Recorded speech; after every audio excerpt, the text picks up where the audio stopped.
ya. Ana. Oke, Ibu, sama Bapak, Ana izin pembukaan sebentar ya, Bu ya. Iya, Bu.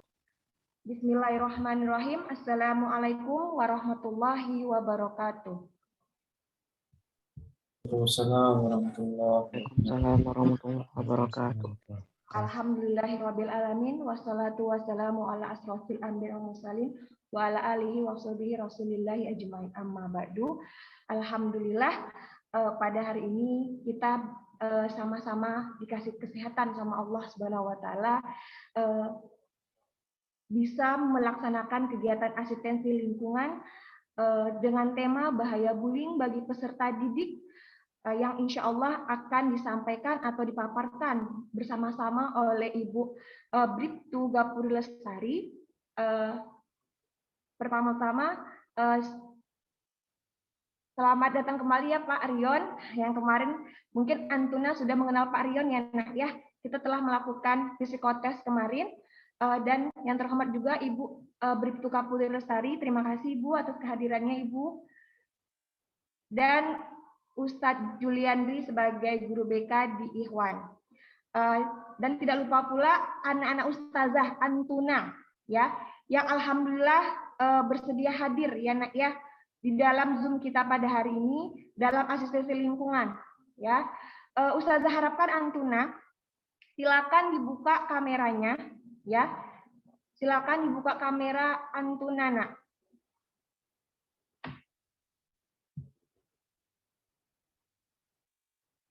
Oke, Ustazah harapkan Antuna semua mendengarkan apa yang akan disampaikan oleh Ibu Bribtu Gapura Lestari ya Antuna ya. Oke, kalau gitu sekian pembukaan dari Ustazah. Ustazah kembalikan kepada Ibu Bribtu Gapura Lestari. Silakan Ibu. Terima kasih kepada Ibu Berliani ya, Bu? Ya, betul Ibu. Salam kenal ya, Bu ya. Bukan Gapura, Bu, Gapuri. Oh ya, apa Ibu Gapuri ya? Nggak ya? apa-apa, Bu. Nggak apa-apa. Baiklah, berarti udah bisa saya mulai, Bu? Ya, silakan Ibu. Assalamualaikum warahmatullahi wabarakatuh. Waalaikumsalam warahmatullahi wabarakatuh. Selamat pagi dan salam sejahtera untuk kita semua. Pertama-tama saya mengucapkan terima kasih yang terhormat dulu kepada kepala sekolah atau yang mewakili di dalam Zoom ini. Kemudian kepada tadi ada Bapak Ustadz Juliandri, kemudian kepada Bapak Rion. Terima kasih Bapak untuk kepercayaannya kepada saya. Kemudian kepada guru-guru yang ikut hadir di dalam Zoom ini, dan kepada adik-adik yang sangat kita cintai dan kita banggakan dari SMA Islam Terpadu Imam Syafi'i 2 Pekanbaru. Ini apakah hanya laki-laki saja atau ada perempuannya juga di sini, Ibu Berliani? Kita ada dua, Ibu, ada Ikhwan sama akhwatnya Ibu. Untuk sekarang sesi yang pertama ini di akhwat dulu Bu, di bagian perempuannya dulu Ibu. Oh ya, baik. Bagian perempuan berarti dulu Bu ya? Ya, betul Ibu. Baiklah, puji syukur marilah kita panjatkan kehadirat Allah Subhanahu wa taala, karena berkat rahmat dan karunia-Nya kita semua diberikan kesehatan dan kesempatan untuk dapat mengikuti Zoom ini, dan nantinya semoga Zoom ini dapat memberikan manfaat untuk kita semua dan untuk bagi yang mendengar dan yang ada di situ. Kemudian baiklah, mungkin sebelumnya saya akan memperkenalkan diri terlebih dahulu. Ini untuk pertama kalinya saya berhadapan langsung dengan Bapak Ibu dari SMA Islam Terpadu Imam Syafi'i 2 Pekanbaru. Perkenalkan Bapak Ibu, saya Bribtu Gapuri Lestari. Saya saat ini bekerja di Polsek 50 Polresta Pekanbaru. Bagian saya itu bagian wanita-wanita yang tersakiti. Tidak hanya wanita nih Bu, mungkin bisa jadi juga laki-laki yang tersakiti, bisa. Kemudian anak, tepatnya di bagian kekerasan terhadap perempuan dan anak. Tapi tidak menutup kemungkinan untuk para laki-laki yang merasa tersakiti. Baiklah, dan saya sudah berdinas di kepolisian ini hampir 7 tahun. Dan saat ini juga alhamdulillah diberikan kepercayaan untuk menjadi seorang mahasiswa juga di Universitas Abdurrab.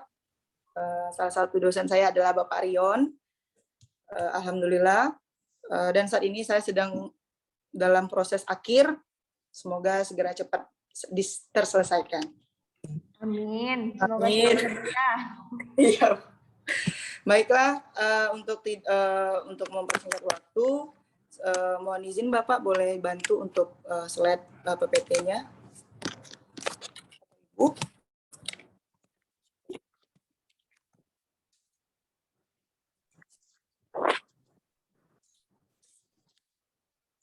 Baiklah, sesuai dengan tema kita pada hari ini yaitu bahaya bullying. Bahaya bullying bagi peserta didik.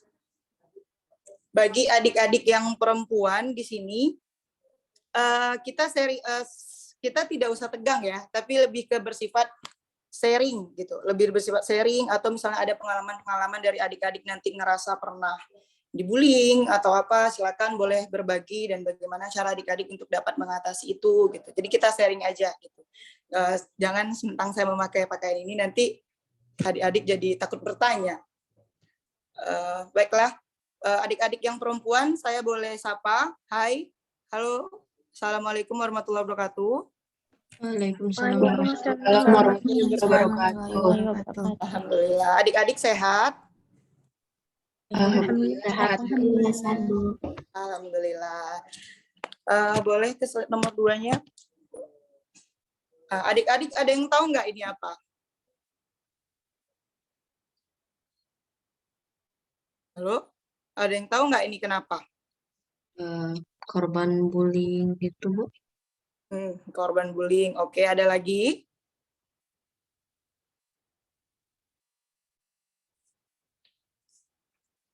Ada lagi kira-kira selain itu?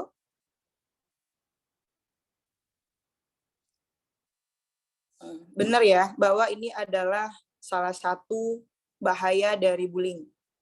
Yang pertama tuh, seperti yang gambar pertama. Itu sebenarnya bullying ini membuat bahaya itu karena sudah menyebabkan perbuatan fisik. Itu seperti yang pertama. Yang pertama itu dia korban dari 3 temannya. Dia dibully, padahal ibarat kata ya cuman sekedar canda-candaan, tetapi ternyata bercandanya membawa petaka. Akhirnya dia dibawa ke rumah sakit dan ini kejadian di Pekanbaru. Ada yang tahu kejadian ini? Mana tahu salah satu dari temannya atau apa? Ini dari Pekanbaru. Kejadiannya.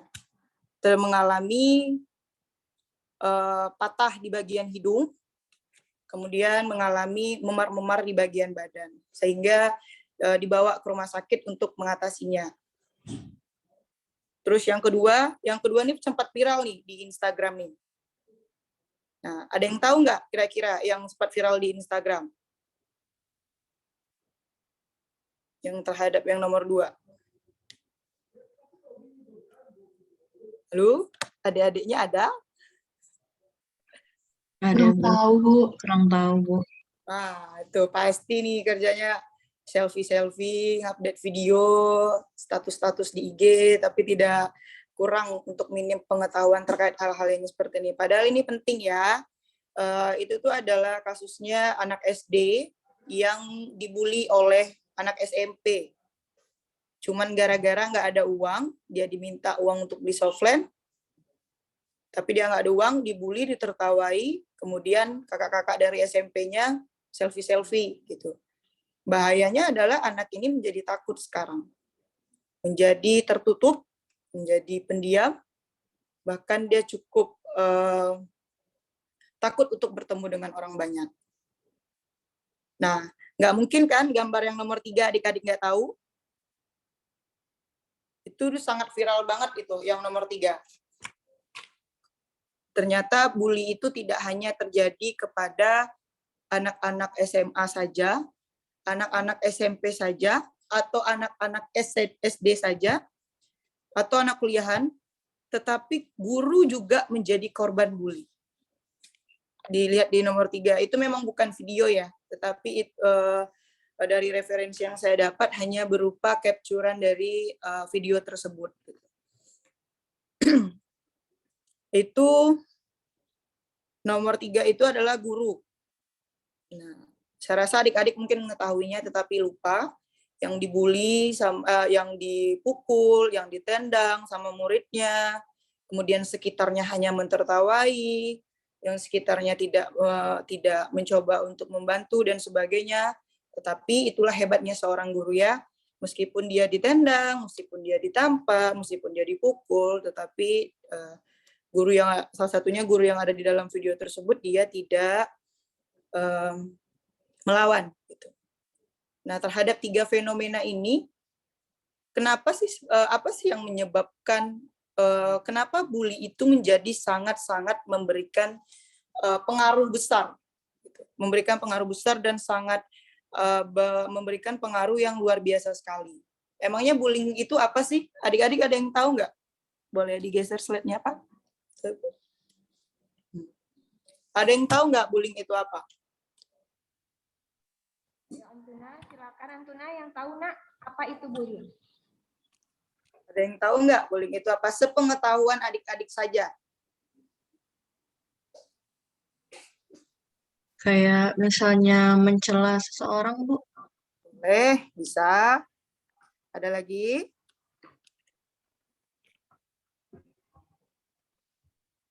Penindasan terhadap seseorang. Bisa, boleh. Ada lagi?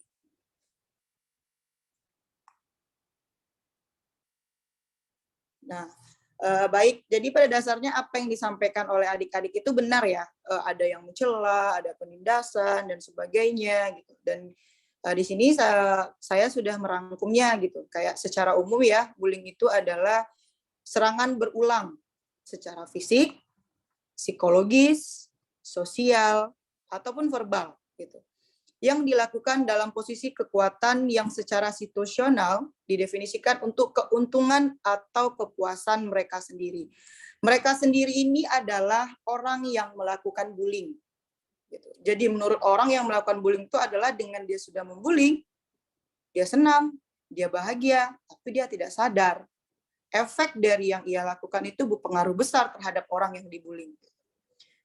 Terkait dengan hal ini, dari kami kepolisian, terkhusus ya hari ini kan saya dari kepolisian memberitahukan kepada adik-adik bahaya bullying itu seperti apa, terus nanti hukuman. Nah, jangan salah ya adik-adik, bahwa dalam bullying ini jangan pernah berpikir bahwa cuman bullying kok, nggak akan ada pengaruh apa-apa, nggak akan gimana-gimana. Nah, nanti kita akan jelasin ya. Jadi menurut pasal 1 ayat 5A Undang-Undang RI atau Republik Indonesia nomor 35 tahun 2014 tentang perlindungan anak, bullying itu dikategorikan sebagai suatu kekerasan. Kekerasan ya, baik terhadap anak, anak yang di bawah umur, kayak gitu tuh kekerasan dan sebagainya. Setiap perbuatan terhadap anak yang berakibat timbulnya kesengsaraan atau penderitaan secara fisik, psikis, seksual, dan atau penelantaran yang termasuk ancaman untuk melakukan perbuatan, pemaksaan, atau perampasan kemerdekaan secara melawan hukum. Nah, itu banyak tuh kategori kekerasan. Jadi, misalnya nih, di sini adik-adik yang perempuan ada merasa mungkin pernah mencela, atau pernah merasa mungkin pernah mengejek, yang awalnya niatnya hanya untuk bercanda, tetapi tanpa sadar, sebenarnya adik-adik sudah melakukan bullying terhadap seseorang. Boleh dilanjutkan Pak slide-nya? Nah, ini dia. Jenis-jenis bullying itu. Ada fisik, atau verbal, atau psikis, ada seksual, ada cyberbullying. Oh, itu cyberbullying ya. Ini yang harus adik-adik pahami ya, terkait dengan jenis-jenis bullying ini. Ini biar adik-adik paham dan adik-adik tahu. Jadi ke depan nantinya kita akan mengharapkan hasil dari Zoom meeting ini adalah kita menjadi lebih baik daripada hari ini atau daripada hari kemarin gitu. Jadi adik-adik harus paham nih secara fisik nih. Fisik itu adalah yang nampak di kasat mata kita, yang terlihat oleh mata kita, yang tersentuh oleh badan kita, yang kita tahu dan kita merasakan sakit. Seperti penganiayaan, pemukulan, pengeroyokan, menampar, meludahi, menendang, itu berupa bagian bullying yang bersifat fisik. Yang bersifat fisik, nah, coba adik-adik renungkan, kira-kira pernah nggak ya aku kayak gini sama orang, gitu. Melakukan menendang orang, menampar, dan sebagainya. Kemudian ada verbal.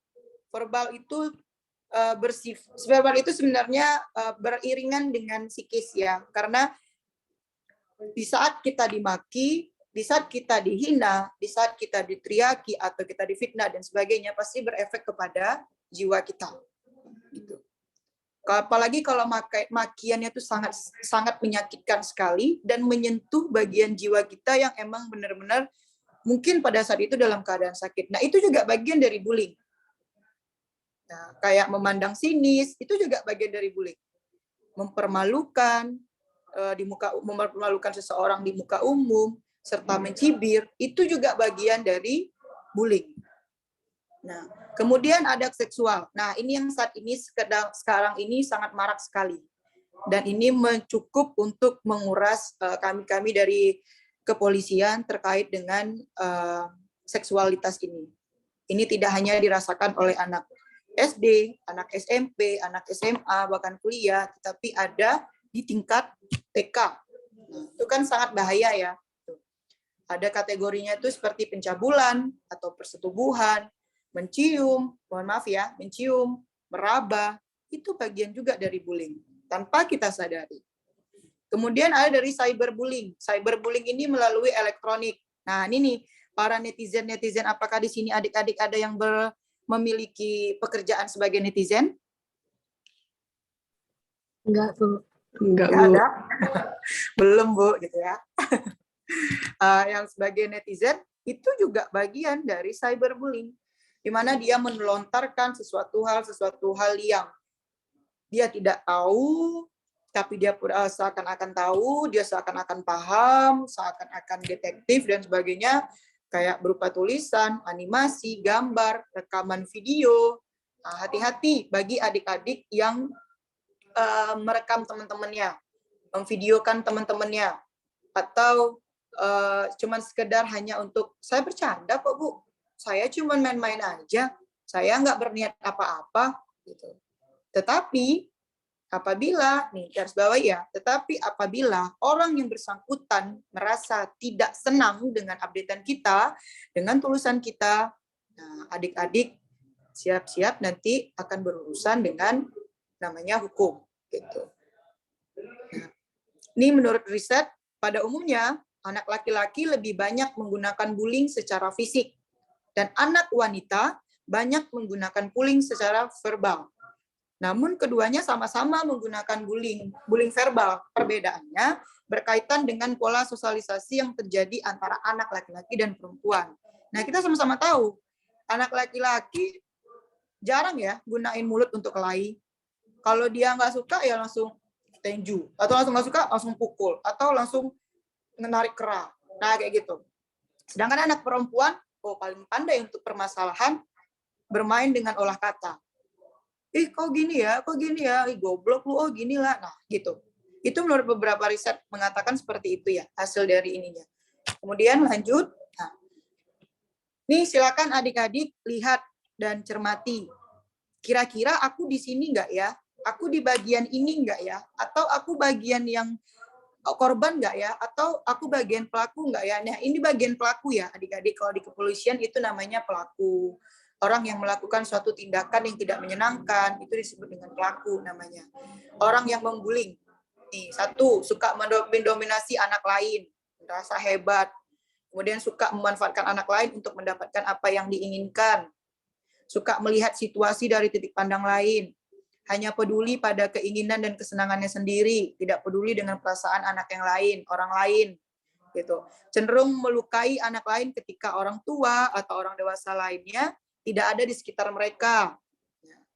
Memandang saudara-saudara atau rekan yang lebih lemah sebagai sasaran. Tidak mau bertanggung jawab atas tindakannya. Tidak memiliki pandangan terhadap masa depan atau masa bodoh terhadap akibat dari perbuatannya. Atau haus perhatian.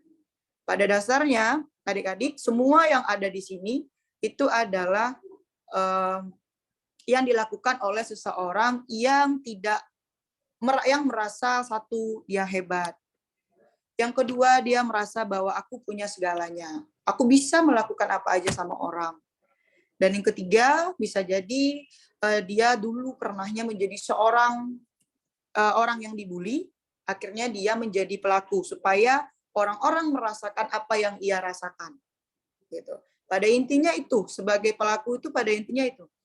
Nah, jadi bagi adik-adik yang merasa bahwa pernah melakukan hal itu, berarti secara tidak langsung adik-adik sudah memiliki peran sebagai orang yang membuli. Kemudian lanjut untuk ciri-ciri orang yang korban. Nah, ciri-ciri korban. Biasanya nih yang jadi korban dia kayak anak-anak cupu, gitu. Anak-anak yang kurang percaya diri, anak-anak yang dilihat kayaknya gampang banget untuk dibully, anak-anak yang maaf ya kayak gemuk atau kurus banget, terus atau pendek atau dia jangkung banget. Nah, serba salah ya, tinggi aja salah, nggak tinggi juga salah gitu. Habis itu anak-anak yang cerdas pun bahkan juga menjadi korban bullying gitu. Kemudian anak yang dari keluarga yang perekonomiannya rendah gitu. Karena dia merasa bahwa oh aku kaya nih. Orang tuaku memiliki kekayaan yang luar biasa. Nah, jadi orang lain ya harus tunduk padaku atau kalau tidak mau ya sudah siap-siaplah nanti dipukul atau dihina atau dicaci. Nah, secara tidak langsung, mana tahu dari adik-adik yang ada di sini yang mengikuti Zoom ini, pernah nggak ya aku mengalami dari semua ini? Kalau misalnya pernah, berarti kita pada secara tidak langsung, semua orang di dunia ini pasti pernah ya merasakan ini. Tetapi bagaimana dia bisa menyikapi hal ini. Lanjut. Nah, ini. Ada yang kenal sama Bapak itu? Pada beliau? Ada. Tahu. Siapa? Seto. Ah, ya. Dia beliau merupakan pelindung anak, pelindung perempuan, terutama terhadap anak. Apapun yang berurusan terhadap anak, beliaulah yang selalu pasang badan untuk menolong. Menurut beliau, faktor penyebab dari bullying itu ada 3. 1, keluarga. 2, faktor sekolah. 3, teman sebaya. Kok bisa sih, Bu, dari faktor keluarga? Ya bisa dong. Kenapa bisa? Terkadang, ya, tanpa sadar, dari keluarga, orang tua terutama, kan dari orang tua dulu ya, baru keluarga besar, tanpa sadar terkadang suka seperti ini, misal, kamu kok kayak gitu sih? Kok kamu jelek banget sih? Kok kamu gini sih? Kamu kok gitu sih? Nah, gitu.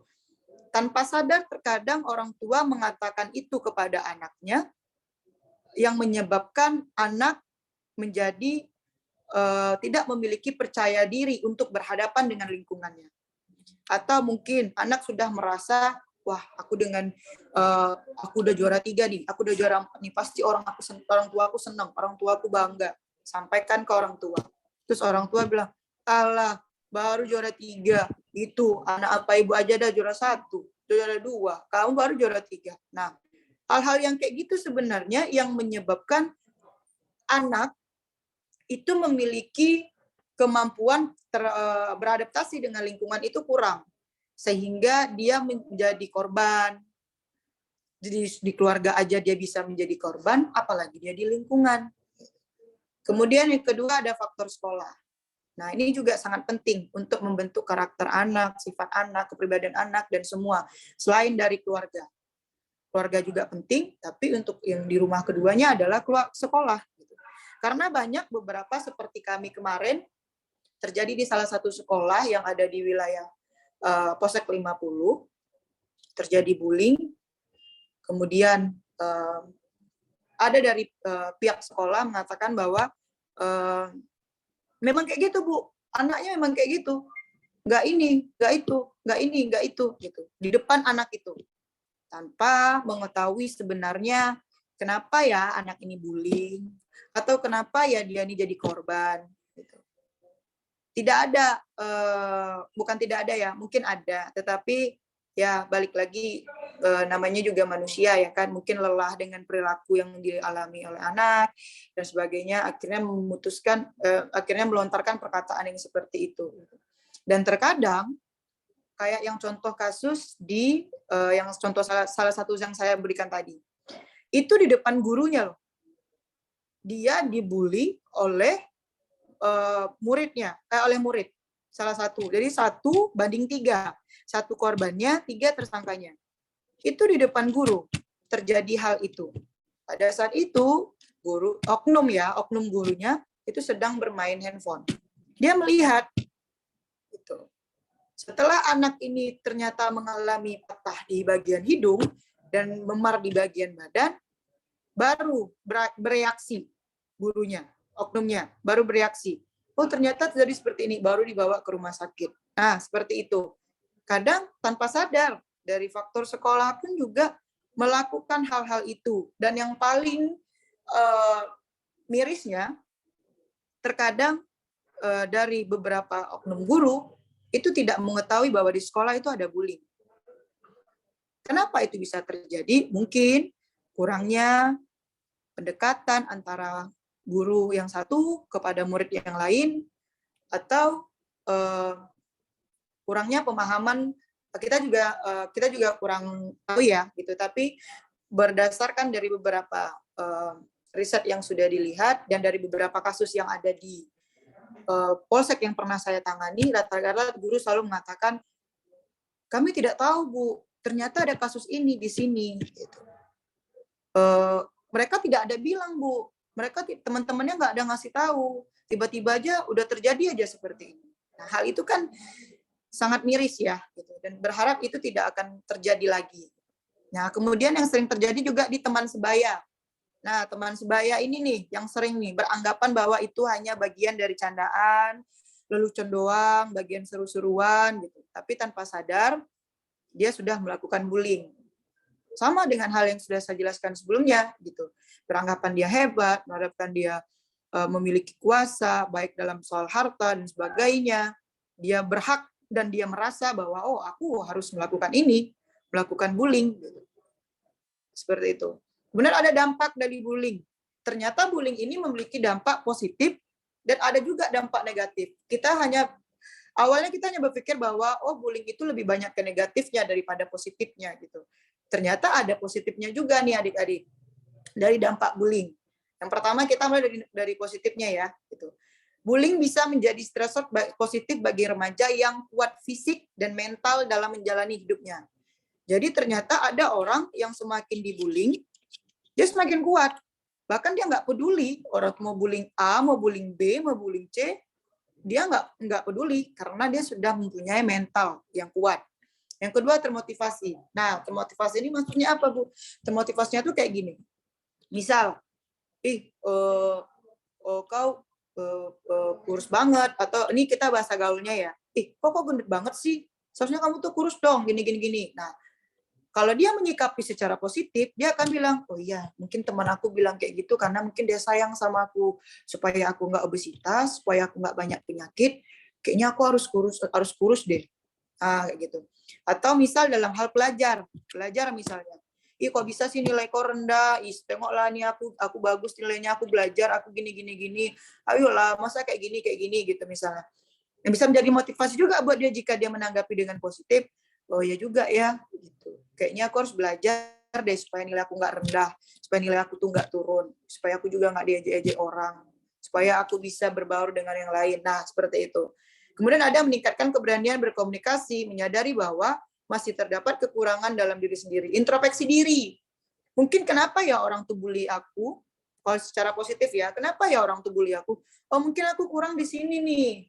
Oh mungkin aku kayak gini. Tapi mungkin cara penyampaian mereka aja nih yang mungkin agak sakit gitu misalnya. Tapi kayaknya mereka tuh sayang sama aku. Mereka tuh peduli sama aku. Makanya aku harus introspeksi diri nih supaya aku lebih baik. Jadi besoknya mereka nggak ngina-ngina atau ngejek-ngejek aku lagi. Kemudian menjadi lebih dewasa dalam bersikap. Gitu. Kemudian ada dampak negatif. Nah, prestasi ini jika seseorang merasa bahwa bullying itu menjadi sangat-sangat bumerang dan situasi yang sangat menekan menurut mereka. Satu, ada prestasi belajar menurun. Nah, ini bisa nih, banyak orang-orang atau adik-adik yang menjadi korban. Setelah dia menjadi korban, dia malas untuk sekolah, dia malas untuk belajar karena dia ngerasa bahwa nggak ada gunanya aku belajar dan sekolah. Toh nanti di sekolah aku juga diejek-ejek, toh aku dihina, toh aku nggak dipandang, aku diremehkan, aku dilecehkan, kayak gitu. Kemudian ada fobia sekolah, tuh seperti yang saya bilang tadi, dia nggak mau sekolah, atau banyak hal yang menyebabkan dia menjadi fobia sekolah. Kemudian gelisah, sulit tidur, takut besok gimana ya, takut besok gimana ya. Jadi pola pikirnya sudah gimana ya. Nah, seperti itu. Kemudian ada gangguan makan. Nah, gangguan makan, ada agresif. Agresif ini mengarah kepada yang negatif. Ini maksudnya adalah dia bisa melakukan kekerasan-kekerasan entah untuk diri dia, entah dia ngerasa kayaknya aku nggak bisa hidup lagi deh di dunia ini, terus bunuh diri. Nah, itu yang bahaya. Kemudian lanjut. Nah, apa yang bisa kita lakukan sekiranya untuk mengatasi bahayanya bullying ini? Upaya yang kita lakukan yang pertama adalah, yang paling utama adalah stop bullying. Itu yang paling penting, stop bullying. Oleh siapa? Pertama, stop bullying itu adalah oleh pelaku bullying. Kita yang merasa menjadi korban, kita tuh harus punya safety diri. Kita tuh harus punya pertahanan diri di saat ada yang membuli kita. Apa lu? Bully-bully orang. Apa lu? Atau tegakkan badan, tunjukin bahwa kita tuh jangan nih, kebanyakan nih ya, anak-anak khususnya anak-anak usia sekarang nih, anak-anak dari SD, SMP, SMA, itu baganya itu hanya di rumah beraninya. Sama orang tua, sama adik, sama abang. Apa bagaknya sama orang tua. Tetapi pada saat sampai di luar, menciut, nggak berani ngomong, cuma nundukin kepala. Nah, itu yang menjadi kebanggaan bagi orang-orang yang memiliki orang-orang yang ingin untuk membuli.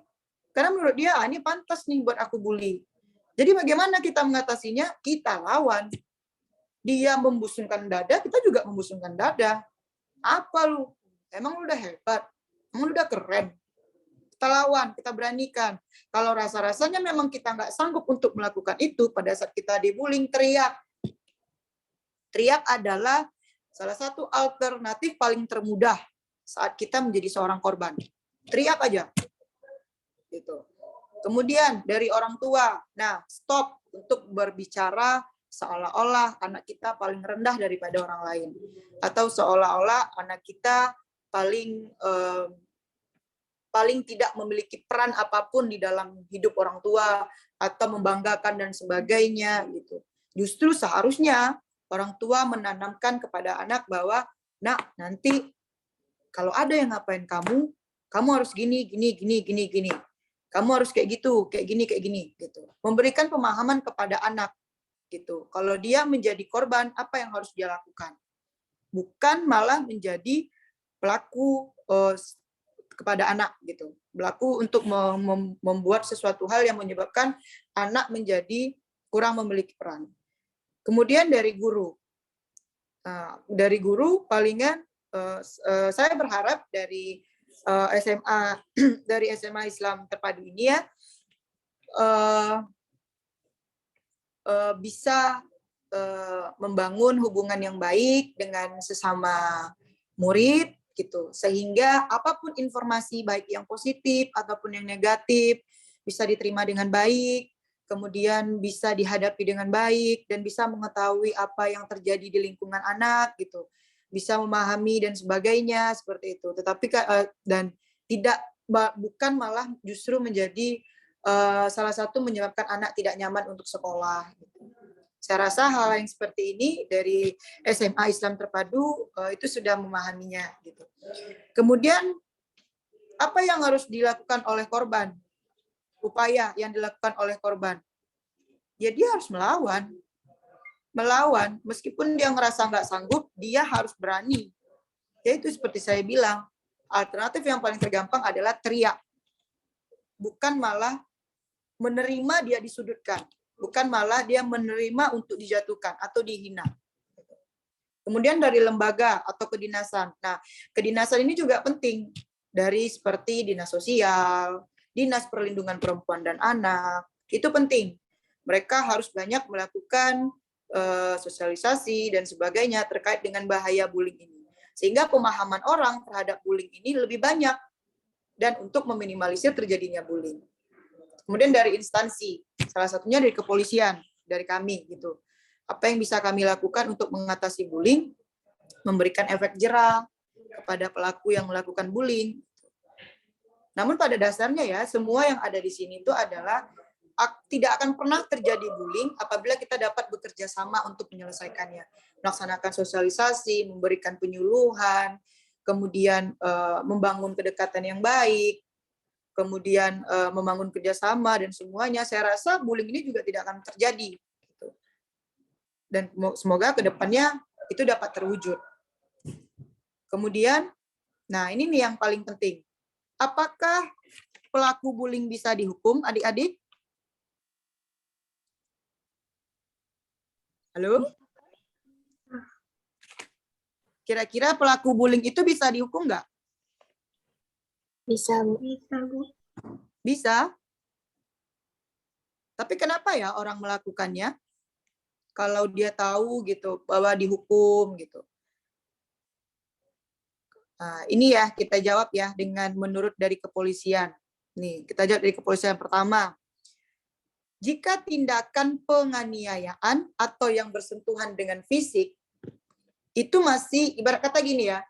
Kalau dia misalnya memar, luka-luka, atau dia ditampar, atau dia dipukul, dia ditendang, tetapi dia masih bisa melakukan aktivitas, gitu ya, punya aktivitas. Ini yang kita bahas pertama itu menurut KUHP ya. KUHP, jika dia mengalami penganiayaan ringan, dia dijerat dengan pasal 351 KUHP. Kitab Undang Hukum Pidana dengan ancaman maksimal 2 tahun 8 bulan. Itu menurut KUHP ya. Ini berlaku untuk orang dewasa. Ini berlaku untuk orang dewasa. Tetapi apabila dia melakukan suatu penganiayaan yang menyebabkan orang meninggal, dia akan dihukum 5 tahun ke atas, bahkan bisa 5 tahun. 15 tahun paling terlama. Gitu. 15 tahun paling terlama. Untuk penganiayaan. Karena kategori penganiayaan ini ada yang ringan, ada yang sedang, ada yang berat gitu. Untuk yang ringan itu 2 tahun 8 bulan. Kemudian yang di bawahnya kalau dia pengeroyokan beda lagi pasalnya. Pengeroyokan itu pasal 170 KUH Pidana. Ancamannya maksimal 5 tahun 6 bulan. Pengeroyokan ini sama nih dengan penganiayaan, pasti dia tuh ada yang melakukan sendiri. Kalau pengeroyokan itu bersifat bersama-sama. Nih, paling terendah itu maksimal hukumnya 5 tahun. Kemarin tahun 2019 atau 2018 saya lupa, terjadi pengeroyokan di wilayah hukum Polsek 50 yang menyebabkan 1 orang meninggal dunia. Tahu nggak adik-adik? Pelakunya ada sekitar 20 orang lebih. 20 orang lebih dengan membawa pisau, bawa kayu yang ujungnya ada paku dan sebagainya. Itu memukul 3 orang korban, tapi 1 meninggal dunia. Yang mirisnya lagi, kebanyakan pelakunya adalah usia sebaya adik-adik. Dari 20 orang lebih itu, yang melakukan pengeroyokan itu adalah di usia seadik sekarang. Mungkin sekitar 15 atau 16 tahunan. Ya, seperti itu. Dan yang menyebabkan meninggalnya 1 orang ini itu dari anak seusia adik-adik juga, 15 sampai 16 tahun. Dia nggak tahu apa yang ada di pikirannya. Pertama dia hanya pakai kayu nih, mukul kroyok, tok tok tok pukul kroyok gitu ya. Tiba-tiba dia pulang ke rumah. Dia pulang ke rumah, terus orang tuanya nanya, "Kenapa nak kok kerasa kerusuk?" "Ma, pisau mana? Pisau mana?" "Pisau, ada tuh di situ." "Untuk apa?" "Itu pisau mama cuma satu." "Ambil dulu, Ma, ambil." Rupanya pisaunya tuh ya udah berkarat sebesar inilah kira-kira. Udah berkarat. Kemudian dia balik lagi ke tempat TKP pengeroyokan, dia tusuk bagian punggung belakang sebanyak 3 sampai 4 kali. Tap tap tap. Kemudian yang menyeramkannya itu adalah pada saat dia akan mau mencabut pisaunya, yang tercabut hanya ganggangnya. Nah, coba adik-adik bayangkan, yang tercabut hanya ganggangnya, tersisalah pisaunya tuh di punggung. Kemudian dia kabur semuanya kabur. Untungnya ada salah satu alat bukti yang membantu adalah CCTV. Jadi terlihat di sana. Nah, gitu. Kemudian akhirnya mereka dihukum dengan tindak pidana sekitar 8 atau 9 tahun. Dan itu hukumannya beda-beda ya adik-adik ya. Beda-beda. Jadi jangan menyangka bahwa dengan kita melakukan bersama-sama, hukumannya semua sama. Tidak. Karena setiap orang tuh punya peran dalam melakukan sesuatu. Ada yang cuma mukul, ada yang cuma nendang, ada yang bagian menusuk, ada yang bagian menyebabkan ini dan sebagainya, ya kayak gitu. Tapi itu beda cara menghukumnya. Jadi adik-adik harus memahami itu. Ancamannya aja yang paling rendah aja 5 tahun. Coba bayangin, apalagi itu yang belum meninggal ya, apalagi yang dia meninggal dunia. Kemudian ada lagi yang dilakukan di tempat umum. Nah, ini mempermalukan orang. Nah, ternyata mempermalukan orang itu juga menyebabkan pidana. Apabila orang tersebut merasa harkat dan martabatnya itu sudah diusik orang lain. Itu kena pasal 310 dan 311 KUH pidana, ancaman pidana 9 bulan. Kemudian ada lagi tindak pidana yang tidak menyenangkan. Ini yang saya bilang adik-adik. Tindak pidana yang tidak menyenangkan ini, apabila dia merasa jadi korban, kemudian dia tidak senang dengan perlakuan orang, itu juga bisa dipidana. Ancaman pidananya 1 tahun. Kemudian ada yang berbau pelecehan seksual. Nah, dalam KUH pidana, ancamannya itu 9 tahun. Itu KUH pidana ya adik-adik. Sementara, kasus seksualitas ini, itu memiliki undang-undang khusus yang dikatakan dengan Undang-Undang Perlindungan Anak. Kalau menurut KUHP hanya 9 tahun, dalam Undang-Undang Perlindungan Anak, minimal itu adalah, kalau untuk anak ya, untuk anak itu 7 tahun, maksimal 15 tahun. Ini maksimal nih, adik-adik 9 tahun ya, maksimal. Nah, kalau untuk udah bermengacu kepada Undang-Undang Perlindungan Anak, itu lebih kepada 15 tahun. Kemudian ada jika pelaku yang melakukan aksi perundungan itu melalui medsos. Nah, ITE ini paling sering nih, ITE nih. Pasal 22, pasal 27 ini, ancamannya paling lama 6 tahun. Nah, ini kita sudah banyak nih sering terjadi hal yang seperti ini gitu. Ini kebanyakan yang saya tulis di sini adalah untuk yang bersifat dewasa. Tapi untuk yang kebanyakan seperti ini adik-adik ya, pola pikir dari adik seusia adik-adik sama seperti ini. Aku nggak apa-apa kok melakukan tindak pidana, nggak juga tuh dihukum sama polisi. Habis itu aku pulang, datang ke kantor, habis itu aku pulang. Nggak juga, karena aku kan masih anak di bawah umur. Nggak mungkin dong aku dihukum. Nah, pola-pola seperti itulah pola pikir yang salah. Sebenarnya tidak seperti itu. Untuk anak, itu juga punya undang-undangnya sendiri. Undang-Undang nomor 11 tahun 2012 tentang sistem peradilan pidana anak. Apapun yang dilakukan terhadap anak, tindak pidana apapun, ada di dalam undang-undang itu. Mau dia pelecehan seksual, pencabulan, pengeroyokan, kekerasan, dan sebagainya, ada di dalam undang-undang anak tersebut. Nah, banyak nih yang bilang bahwa, nggak mungkin lah dihukum dan sebagainya gitu ya. Jangan salah. Pelaku yang sebagai anak, dia akan dihukum dan dijerat dengan pasal paling rendah ya. Paling rendah itu adalah 5 tahun. maksimal bisa 8, 9, bahkan 10 tahun. Cuman yang membedakan orang dewasa, hukuman orang dewasa dengan hukuman anak adalah anak sepertiga dari hukuman orang dewasa. Misal, kalau orang dewasa dihukum 8 tahun, berarti anak sepertiga dari 8 tahun tersebut. Gitu. Nah, tapi tidak menutup kemungkinan bahwa anak itu juga dihukum. Meskipun ada yang dinamakan dalam undang-undang anak tersebut adalah diversi ya, menyelesaikan tindak pidana di luar daripada kepolisian atau di luar dari suatu hukum pidana gitu ada, tetapi harus mengacu kepada hal-hal yang harus disesuaikan. Misal dia tidak pernah mendapatkan surat pengadilan bahwa dia pernah diversi. Diversi itu dia sudah melakukan tindak pidana, kemudian berdamai, ada keluar dari keputusan pengadilan, itu dia bisa. Tetapi kalau dia melakukan tindak pidana lagi, dia wajib dihukum. Karena cuma sekali kalau dia sudah mengeluarkan surat dari pengadilan dan hasil dari diversi.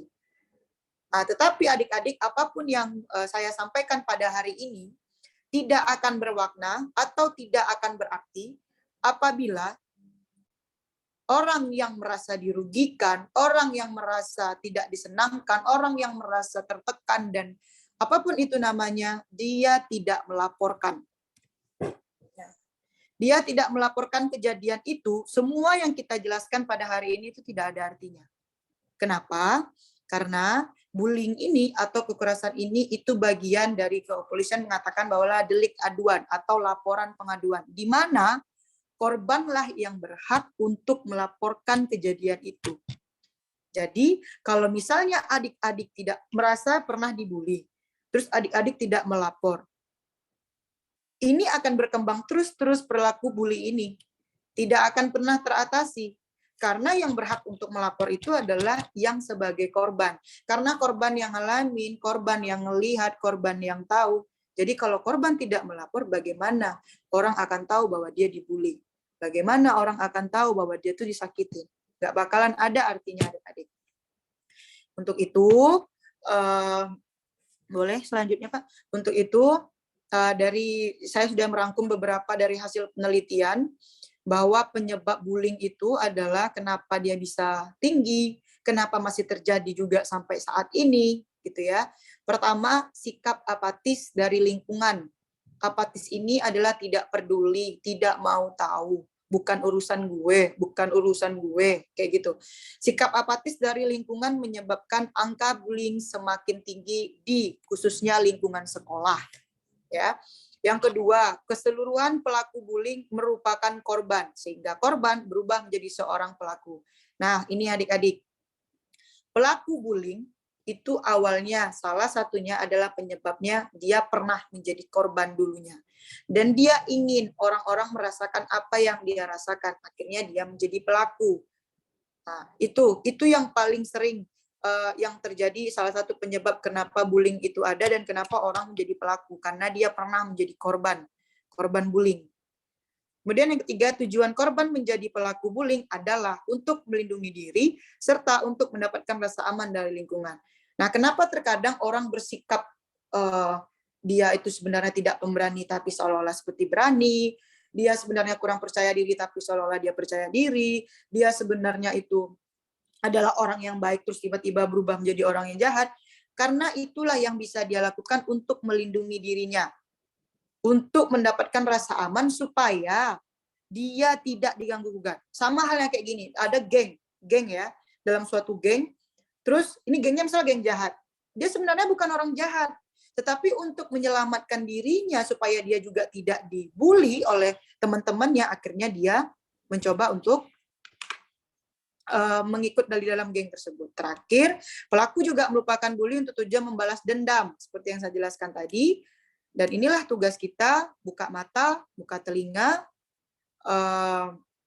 ayo bersuara, buka hati, dan kita pikirkan bahwa bullying itu bukanlah sesuatu hal yang baik, tetapi kita bisa mengatasinya supaya tidak terjadi hal itu. Mungkin itu yang dapat saya sampaikan. Lebih dan kurang, mohon maaf. Wabillahi taufiq wal hidayah. Assalamualaikum warahmatullahi wabarakatuh. Waalaikumsalam warahmatullahi wabarakatuh. Ron, Ibu. Ibu Bribtu Gapuri ya Bu ya. Oke Bu. Iya Bu. Kita ada sesi tanya jawab Ibu. Boleh Bu. Kalau waktunya cukup boleh. Oke, bagaimana Ustadz Juliandri? Kita ada sesi tanya jawab Ustadz. Oh iya, boleh Za, kalau ada yang ingin bertanya, ada sekitar 9 menit lagi. Oke Bu. Oke Ustadz. Baik Antuna, silakan Nak yang mau bertanya. Tafadhol. Antuna. Ingin bertanya, Za. Silakan Nak. Keraskan suaranya Nak. Siapa ini? Yasmin, Za. Oke Yasmin. Iya, Za. Suaranya kedengaran kan, Za? Terdengar. Silakan.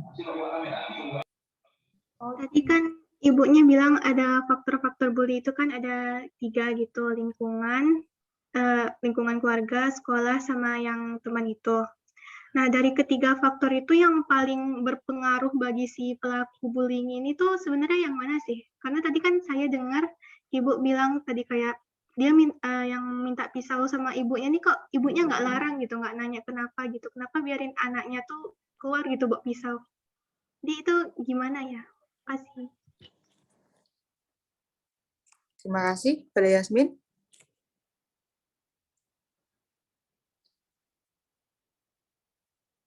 Ini langsung dijawab atau bagaimana Bu? Boleh Ibu langsung dijawab saja atau kita menunggu pertanyaan lagi Bu dari Ananda Bu? Boleh. Silakan. Oke, jadi sekalian nanti ya Bu ya? Ya. Oke, baik Ibu. Oke, Antuna, siapa lagi Nak yang mau bertanya? Anak-anak Ustazah? Selain Yasmin Nak, tafadhol. Ini selagi ada Ibu nih, ada Ibu Bribtu Gapuri di sini nih. Sayang sekali kalau tidak Antuna langsung bertanya sama beliau Nak. Ayo, siapa Antuna? Silakan Nak, jangan malu-malu ya Antuna ya. Ayo, silakan Nak. Afan Artika Zah ingin bertanya. Oke, silakan Artika. Gini, jadi kalau ada orang tua yang suka membandingkan anaknya dengan anak yang lain, misalnya Bu, dengan anak tetangga, itu termasuk bullying atau enggak Bu? Terus kalau iya, gimana cara menghadapi orang tua yang kayak gitu Bu? Terima kasih.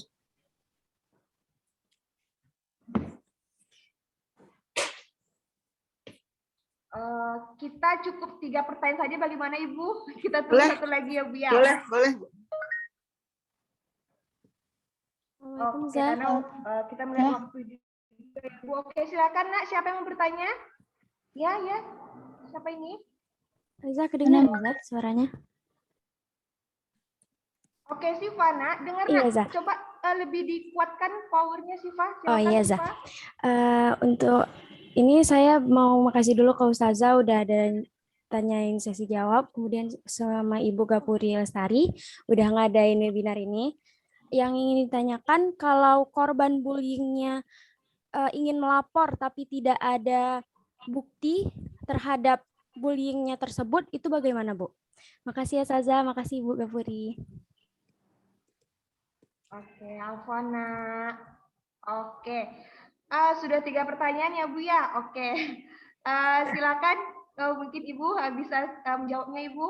Oke, terima kasih Ibu Berliani yang sangat smart sekali. Baik, saya akan... begitu juga dengan Ibu. Iya. Baik, saya akan menjawab dari yang pertama Yasmin ya, faktor penyebab bullying. Mana sih dari ketiga faktor ini yang paling berpengaruh besar gitu ya?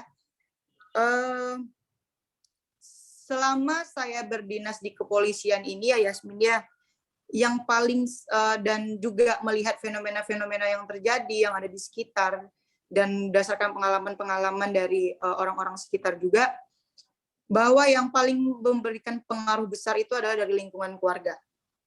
Itu paling memberikan pengaruh besar. Kenapa? Karena anak sebagai seorang anak lah ya, anak 0 sampai 18 tahun atau yang kita berbicara anak ya karena seusia dengan adik-adik semua. Dari 0 sampai 18 tahun itu mendapatkan segala sesuatunya itu berasal dari orang tua, paling utama dulu orang tua. Baik bagaimana sikap yang bagus, kepribadian, menghadapkan dan mempersiapkan diri berhadapan dengan orang banyak, beradaptasi dengan lingkungan bagaimana caranya dan menghadapi sekitarnya gitu. Apabila dari lingkungan keluarga sendiri tidak menciptakan fondasi itu, bagaimana anak bisa berkembang baik di lingkungan sekitar, bagaimana anak bisa beradaptasi di lingkungan sekitar, itu akan mustahil, gitu ya.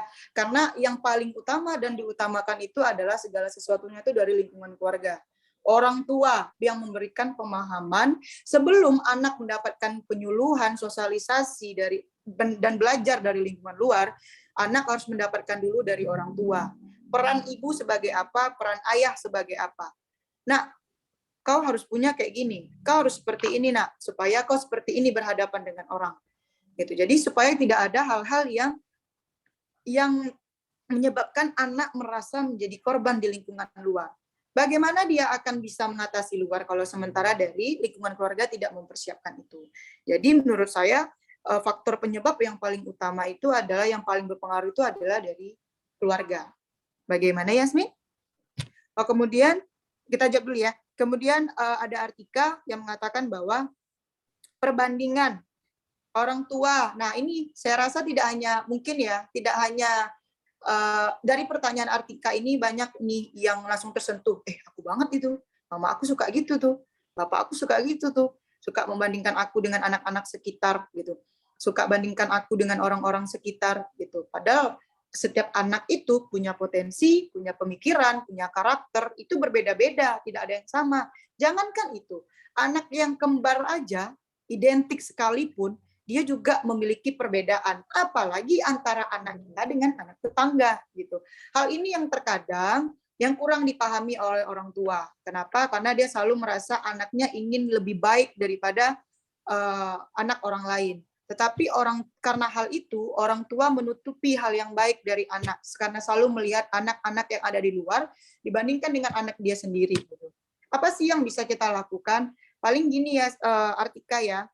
Berlakulah, jadi pada saat misalnya anggap ya Artika yang mengalami hal itu, saat Artika mengalami hal itu, Artika bisa berbicara layaknya ngomong sesopan-sopannya seorang anak kepada orang tua, sampaikan, ma, pa, bukan papa atau mama nggak boleh banding-bandingkan kayak gitu antara ini dengan ini, karena setiap orang tuh berbeda-beda. Papa bilang dia lebih hebat daripada aku. Mungkin yang papa lihat tuh cuma itu. Bisa jadi aku ada lebih hebat daripada dia lagi, Pak. Tapi papa nggak lihat itu. Yang papa lihat adalah kekurangan aku karena papa terlalu melihat untuk orang luar sana.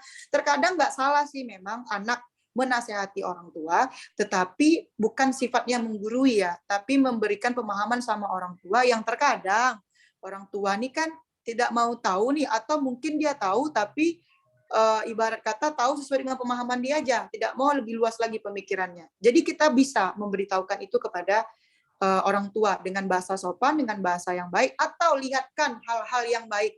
Nima, lihat Nima, ada 5 penelitian bilang tidak boleh membandingkan orang anak antara yang satu dengan yang lain. Efeknya ini. Nah, kayak gitu. Atau bisa jadi cambuk buat kita motivasi untuk mungkin orang tuaku membandingkan aku gini supaya aku nih bisa lebih baik nih ke depan. Nah, tergantung. Seperti dampak bullying tadi, adik-adik akan mengarahkan itu ke positif atau negatif. Itu bisa juga dari bagian bullying ya. Bullying, tetapi balik lagi, adik-adik merasa senang atau tidak dengan disampaikan orang tua.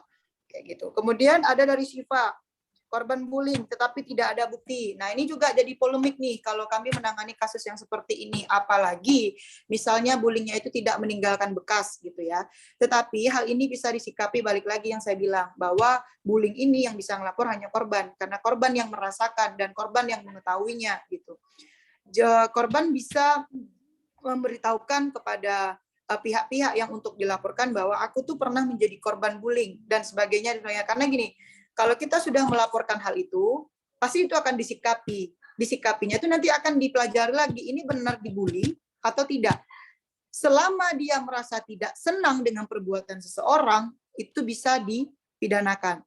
Gitu. Tetapi tidak dibuat-buat ya, benar adanya. Kayak gitu. Karena banyak hal alat bukti yang bisa dibuktikan. Jika nih, misalnya secara fisik tidak ada, bisa dilakukan pengecekan ke psikolog.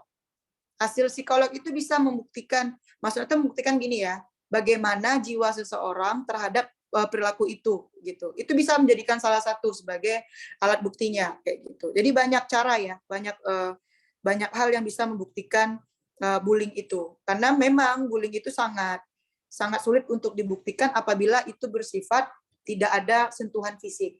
Mungkin itu yang dapat saya sampaikan, lebih dan kurang. Terima kasih. Oke, makasih Ibu Bribtu Gapuri Bu atas penjelasannya, sangat jelas ya Antuna ya. Dari Yasmin, Artika, Syifa, ya Nak ya. Oke, selanjutnya Ibu kita sesi ada dokumentasi ya Bu ya. Kita ada foto bersama Ibu. Boleh. Ana saya tutup dulu atau kita foto bersama dulu nih Bu? Nggak apa-apa, terserah, dari saya ngikut aja.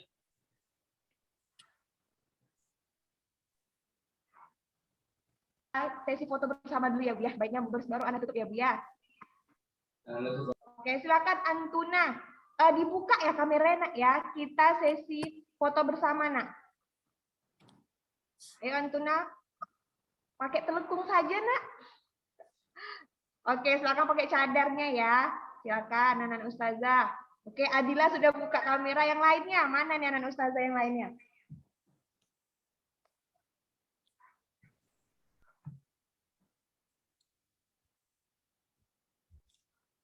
Oke, Antuna, silakan buka semua Nak. Fiona, Aurel. Masih banyak anak ustazah yang belum membuka kameranya. Silakan dibuka. Ya,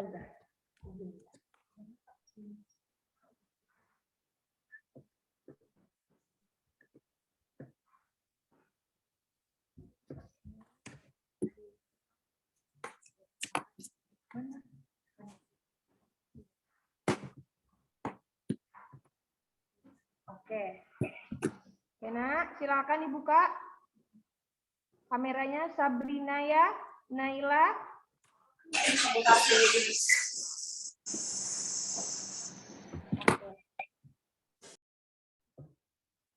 Kita sesi foto ya. 1, 2, 3. Izin ya Bu ya. Alhamdulillah Antuna semua, Zoom kita pada hari berjalan sangat lancar. Terima kasih sekali sama Ibu Gapuri Lestari telah memberikan materi yang sangat luar biasa ya Bu. Ini sangat bermanfaat buat Antuna ya Nak ya.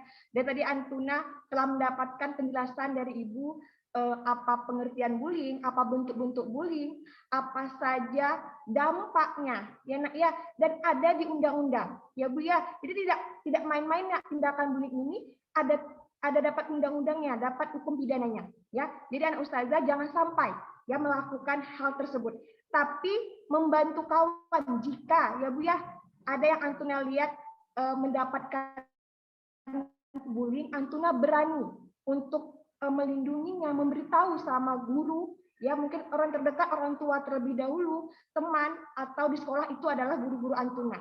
Ya, tapi ustazah yakin insya Allah anak-anak ustazah di Imam Syafi'i tidak ada melakukan hal seperti itu. Ya Nak ya.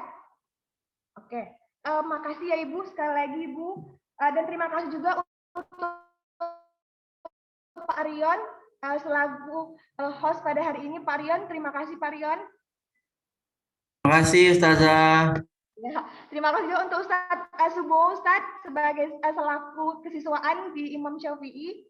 Ustadz Subowo. Naam Ustazah, naam. Barakallahu fikum. Dan terima kasih untuk Ustadz Juliandri. Baik, Ana selaku pembawa acara, mohon maaf atas segala kekurangan Ana. Ana akhir dengan Assalamualaikum warahmatullahi wabarakatuh. Waalaikumsalam warahmatullahi wabarakatuh. Oke, Antuna. Ya, pada kesempatan hari ini kita masih diberi kesehatan ya, ikhwan. Alhamdulillah kita bersyukur kepada Allah Subhanahu Wa Taala masih diberi kesempatan untuk hadir dalam asistensi lingkungan yang diselenggarakan oleh SMA Imam Syafi'i 2 Pekanbaru dengan pematerinya yaitu dengan Ibu Bribtu Gapuri Lestari ya. Nanti beliau akan memperkenalkan diri. Kemudian salawat berikan salam juga kita hadiahkan kepada Nabi Muhammad SAW dengan mengucapkan Allahumma shalli ala Muhammad wa ala ali Muhammad. Ya. Alhamdulillah kita sudah terlambat sekitar 20 menit ya dari jadwal yang sudah kita tentukan, karena memang pergantian siswa masuk dan keluar juga memakan waktu ternyata, dan nanti kita akan selesainya di jam 10 ya. Nanti diminta kepada Ibu Gapuri Lestari agak dikebut saja materinya Bu ya. Kemudian kepada Ananda, mohon didengarkan ini baik-baik karena ini sangat bermanfaat untuk antum semuanya ya, sangat bermanfaat untuk antum semuanya. Ini akan menjadikan bagaimana antum ke depannya ya. Ambil semua yang disampaikan oleh materi kita nantinya. Ya, tidak memperpanjang kata-kata lagi, kita langsung saja mulai ya. Nanti teman-teman yang lain mohon diingatkan kembali ya, yang sudah bergabung diingatkan kembali teman-temannya untuk segera bergabung bahwa kita sudah mulai ya. Kita sudah mulai. Oke, ikhwan. Baik, kepada Ibu Gapuri Lestari kami persilakan dengan segala hormat untuk memberikan materi tentang bullying. Baik, terima kasih. Assalamualaikum warahmatullahi wabarakatuh. Waalaikumsalam warahmatullahi wabarakatuh. Selamat pagi dan salam sejahtera untuk kita semua. Untuk pembukaan tadi mungkin udah saya ini ya, langsung aja. Terima kasih kepada Bapak Juliandri sudah memberikan kembali kesempatan kepada saya untuk dapat menjelaskan ini. Yang ingin saya sapa di sini adalah adik-adik dari yang putra ya, yang putra dari SMA Islam Terpadu. Sehat? Alhamdulillah sehat, Bu. Alhamdulillah sehat. Alhamdulillah sehat. Karena apa yang akan disampaikan nanti ini itu sangat penting sekali buat adik-adik, karena biasanya ya hal ini itu dilakukan oleh laki-laki gitu. Jadi saya harap apa yang saya sampaikan nantinya dapat memberikan manfaat buat adik-adik dan pastinya juga memberikan pengaruh besar buat adik-adik supaya tidak melakukan ini. Itu harapan kita bersama. Baik, kita masuk kepada slide-nya. Nah, ini bahaya bullying. Ada yang tahu ini kenapa? Adik-adik? Halo? Dibully. Dibully ya? Dibully. Oke, benar. Itu Melawan guru. Nah, melawan guru, dibully di melawan guru. Apakah adik-adik di sini pernah melakukan ini? Belum pernah, alhamdulillah. Alhamdulillah. Saya harap ke depannya juga belum pernah ya. Ini adalah salah satu contoh dari bahayanya bullying yang harus adik-adik pahami dan adik-adik lihat gitu. Dan kebanyakan yang melakukannya itu adalah laki-laki. Seperti contoh di atas, itu yang melakukan 3 orang laki-laki dari temannya. Yang di bawah itu yang melakukan, kenapa di sini contohnya saya lebih membanyakkan kepada laki-laki, karena pada umumnya bullying itu lebih banyak dilakukan pada laki-laki ketimbang pada perempuan. Jadi apa sih sebenarnya bullying itu? Gitu. Kenapa sih berpengaruh besar sekali? Boleh lanjut. Bullying itu adalah secara umum, bullying itu adalah serangan secara fisik, psikologis, sosial, ataupun verbal. Yang mana niatnya adalah untuk kepentingan pribadi. Yang penting dia senang, jadi dia nggak peduli dengan orang. Tanpa sadar dia sudah menyentuh fisik seseorang, psikologis seseorang, sosial ataupun verbal. Nah, menurut dari kami kepolisian, berdasarkan undang-undang, pasal 1 ayat 5A Undang-Undang RI nomor 35 tahun 2014 tentang perlindungan anak, itu bullying itu merupakan suatu kekerasan. Kekerasan fisik, psikis, seksual, dan atau penelantaran termasuk ancaman untuk melakukan perbuatan, pemaksaan atau perampasan kemerdekaan secara melawan hukum. Pada dasarnya adik-adik semua udah paham ya, bullying itu apa gitu. Terus kemudian apa aja yang dikatakan bullying dan sebagainya gitu. Lanjut. Kemudian bullying ini memiliki beberapa jenis. Nah, ini yang harus adik-adik pahami. Mungkin tanpa sadar adik-adik sudah melakukan ini, tetapi nggak tahu nih, ternyata aku melakukannya itu di bagian mana ya, gitu. Nih, ada yang fisik, ada yang verbal atau psikis, ada seksual, ada cyberbullying.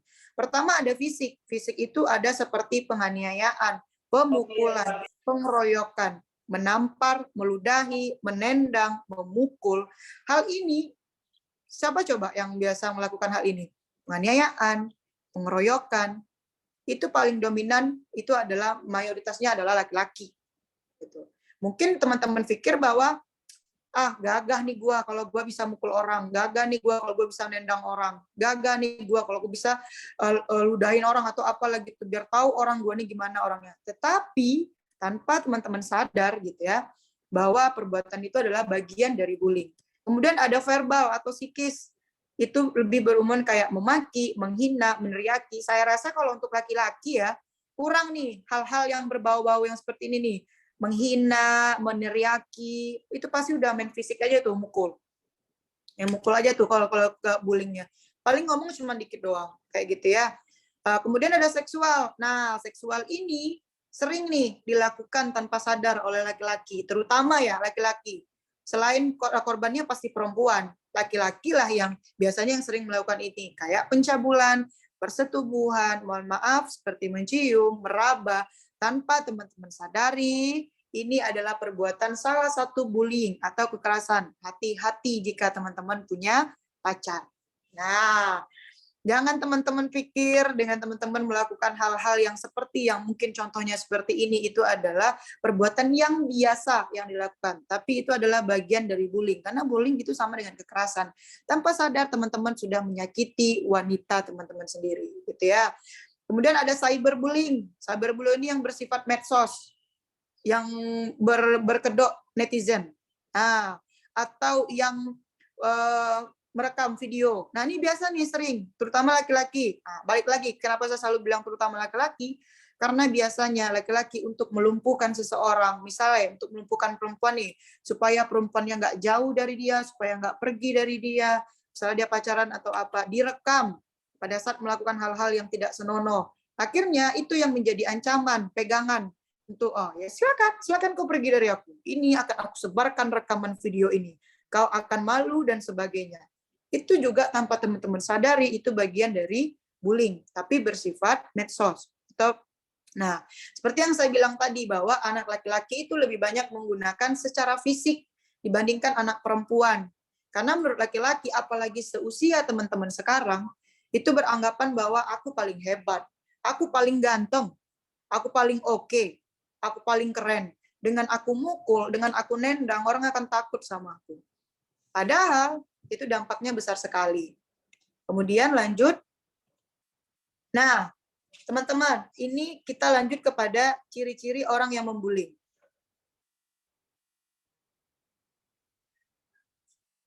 Nah, ciri-ciri orang yang membuli ya. Silakan teman-teman lihat ciri-ciri yang ada di slide. Mana tahu teman-teman ternyata tanpa sadar pernah melakukan ini kepada teman-teman yang ada di sekitar. Seperti mendominasi anak lain, kemudian suka memaksakan anak lain mendapatkan apa yang diinginkan, suka melihat situasi yang jelek atau hanya peduli pada keinginan pribadi tanpa memikirkan orang lain, kemudian memandang rendah orang, tidak mau bertanggung jawab, itu adalah ciri-ciri untuk orang yang melakukan bullying kepada orang lain. Namun pada dasarnya, paling utama itu adalah orang yang suka membuli, itu pada dasarnya dia sering dibully awalnya. Kemudian dia ingin merasakan orang lain apa yang dia rasakan. Akhirnya dia menjadi orang yang membuli. Kemudian yang kedua, ciri-ciri korban yang membuli, yang ciri korban yang dibully, ya.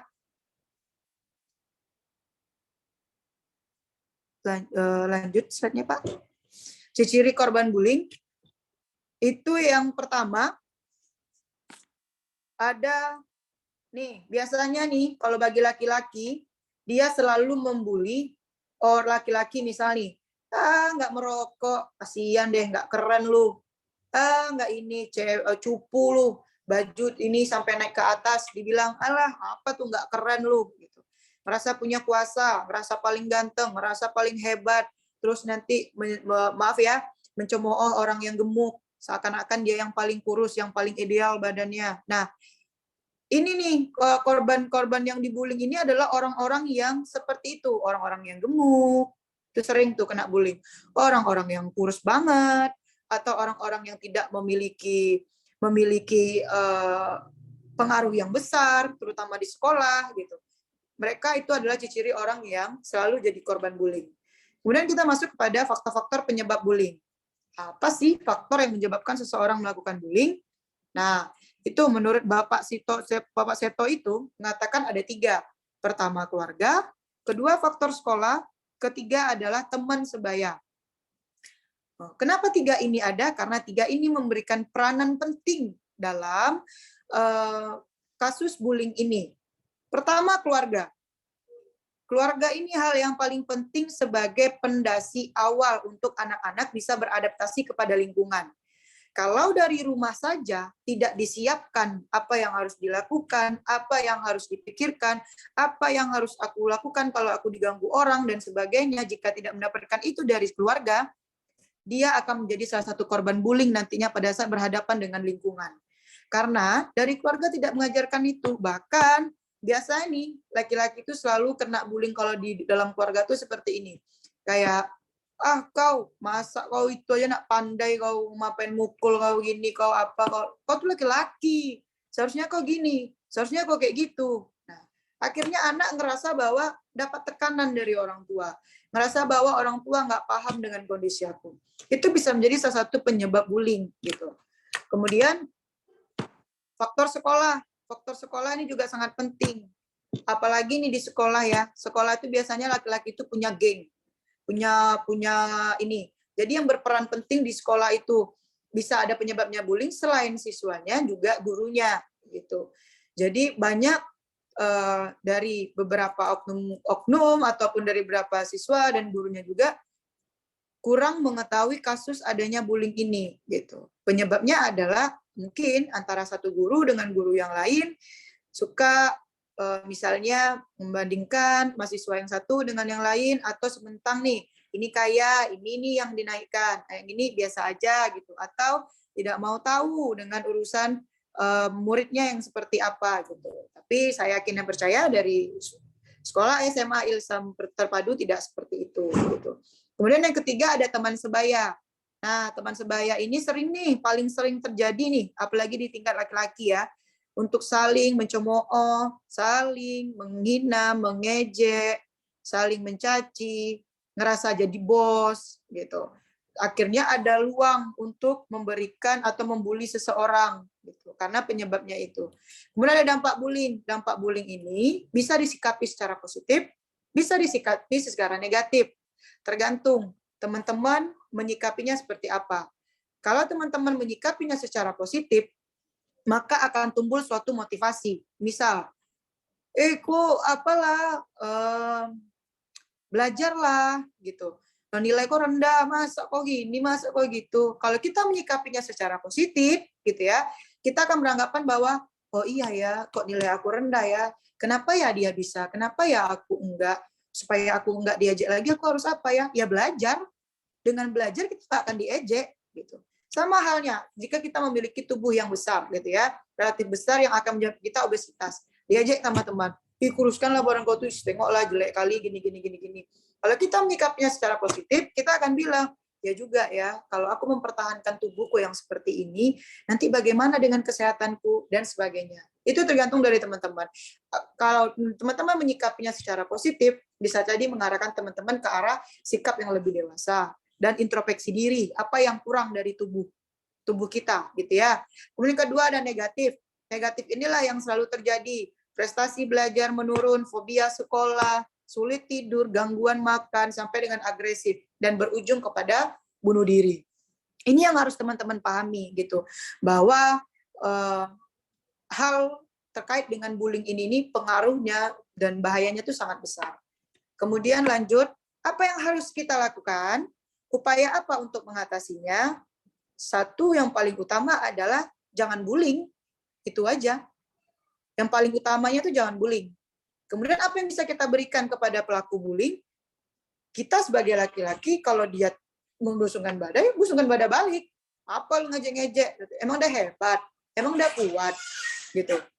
Dengan kita diam, kita akan semakin menjadi korban bullying. Gitu. Tetapi kalau kita berani untuk melawan, berani kita untuk mengatakan tidak pada saat kita dibullying, saya rasa pelaku tidak akan pernah merajalela. Kemudian yang kedua ada orang tua. Nah, orang tua ini penting untuk mengatasi situasi ini. Coba sesekali, apalagi ya, ini paling kalau perempuan, itu kan nampak ya, kapan dia nangis, kapan dia senang, kapan dia sedih, kapan dia bahagia. Nih terkadang laki-laki apapun segala sesuatu itu dipendam, mau sedih, mau bahagia, mau senang dan sebagainya gitu. Dari peran orang tua sangat penting sekali nih, dengan menanyakan gimana nak hari ini di sekolah, bagaimana dengan teman-teman, apa yang dirasakan, ada nggak terjadi sesuatu atau apa yang membuat anak bercerita sehingga meminimalisir terjadinya bullying gitu. Kemudian jadi guru ini adalah lebih kepada perannya bagaimana untuk supaya bullying ini diketahui oleh guru, ya pendekatan gitu, mengenal siswanya satu dan lain hal gitu ya. Kemudian apa yang harus korban lakukan untuk mencegah bullying ini? Balik lagi, kita harus berani, harus mampu melawan. Kita harus tunjukkan bahwa kita nggak seperti yang mereka bayangkan, yang mereka pikirkan gitu. Setidaknya itulah sebagai kita untuk berupaya untuk menyelamatkan diri kita dari bullying gitu. Kemudian lembaga atau kedinasan gitu ya. Itu ada dinas sosial, perlindungan yang terkait dengan perempuan dan anak dan laki-lakinya, itu perlu bekerja sama. Kemudian ada instansi, salah satunya di kepolisian. Semua ini, upaya yang dilakukan ini adalah akan terjalin apabila itu melakukannya secara bekerja sama dan bersama-sama. Penyuluhan, kemudian sosialisasi, saling mendekatkan diri, dan sebagainya. Kemudian kita lanjut ke berikutnya. Menurut teman-teman, apakah pelaku bullying itu bisa dihukum? Teman-teman, apakah pelaku bullying itu bisa dihukum? Bisa mungkin. Bisa kalau bisa. parah. Bisa. Kenapa ya? Udah tahu nih kan pelaku itu bisa dihukum, tapi kenapa banyak yang ngelakuin? Nah, ini kita lihat ya, kenapa masih banyak yang ngelakuin sampai sekarang. Kita bahas dulu nih, apakah dia bisa dihukum atau tidak? Jawabannya bisa, iya, bisa, tidak. Kita lihat ya. Menurut Kepolisian Republik Indonesia, jika tindakan penganiayaan, dia bersifat penganiayaan, ini yang ringan ya, dijerat pasal 351 KUH pidana dengan ancaman maksimal 2 tahun 8 bulan. Itu baru yang ringan. Bagaimana kalau misalnya nanti ringan ini masih dikategorikan seperti ini ya, luka robek, kemudian goresan sikit-sikit, gitu, memar, itu luka ringan. Maksimalnya 2 tahun. Bagaimana kalau dia bisa meninggal dunia? Itu bisa jadi 5 tahun ke atas, bahkan 8 dan 10 tahun. Kemudian pengeroyokan yang dilakukan secara bersama-sama. Itu ya. Ini kemarin kasusnya juga seperti itu yang sudah saya jelaskan tadi dengan adik-adik yang ada di adik perempuan. Terjadi kasus pengeroyokan di Polsek 50. Dengan singkat cerita, pelakunya rata-rata anak seusia adik-adik, dan itu rata-rata laki-laki yang melakukan. Dan dia yang mengambil pisau, dia yang membunuh, dan korban meninggal di tempat.